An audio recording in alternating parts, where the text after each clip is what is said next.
Chaque seconde a compté dans la vie de la CRTV pour ne louper aucune date. Comme le 24 mars 1985 à Bamenda, gravé à l'écran de l'histoire de la télé au Cameroun.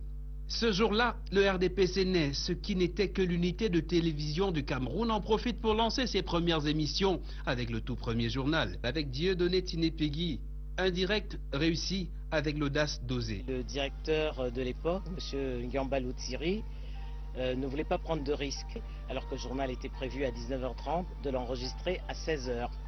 Et Dieudonné et moi, nous avons dit non, qu'on ne l'enregistrerait pas, on voulait le faire en direct.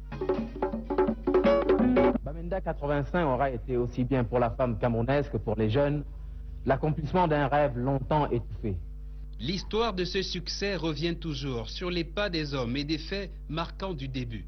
Les vedettes crèvent l'écran, la télé sert le rêve. Il y avait des côtés Piki, Sono, Maboué, ainsi de suite. En anglais, il y avait Adam Moussa, Robert Abounon, Julius Wami, moi-même. C'est une sorte de déferlante et un moment de fascination. Quand les premières images ont paru, évidemment, on a commencé à avoir des problèmes dans la rue.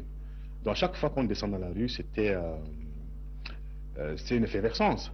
L'offre crée sa propre demande et le public est déjà exigeant. Les Hertziens lâchent des ondes de choc culturel dans l'opinion. Il faut créer et satisfaire le public. On devait faire, il y avait peu de gens, il fallait travailler pour créer les premières émissions. L'œil de la caméra est au point à chaque date. La visite du pape Jean-Paul II en 1985. En août 1986, Jean-Pierre Efouba Onana défie la peur et va raconter sur place le drame du Lac News. L'écran est devenu une fenêtre. Le peuple jette de nouveaux regards sur le monde de Dieudonné Tinépégui. Entre-temps, quelques humeurs brouillent les ondes entre les personnels de la radio et ceux de la télé. Mais pas pour longtemps. En 1987, elles fusionnent. La télé déménage des locaux de la radio. La construction de la tour grise de l'office vient d'être achevée par le génie allemand. La CRTV cherche ses meilleures couleurs avec son tout premier directeur général, Florent Etogaeli.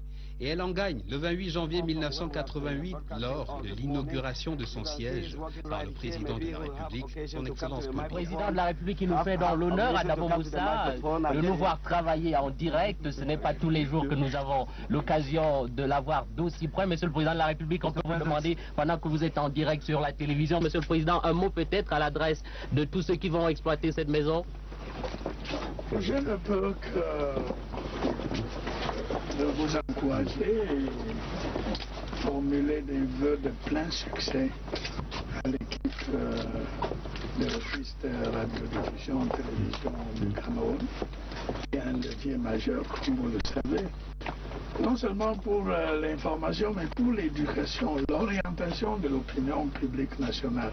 Le ton est donné, avec les émotions de soutien du chef de l'État. La télé pointe ses caméras partout dans le pays, mais sa sérénité va vaciller. Djibouti, Keyendogo, Apankadjou Ndifort, Julius Wame, Ben Barkadjourens et bien d'autres, Denise Epoté-Durand, j'allais oublier, qui s'en vont tous comme ça dans une vague, ça se ressent. Quand le câble et le satellite arrivent, la télé doit s'ouvrir et braver la concurrence.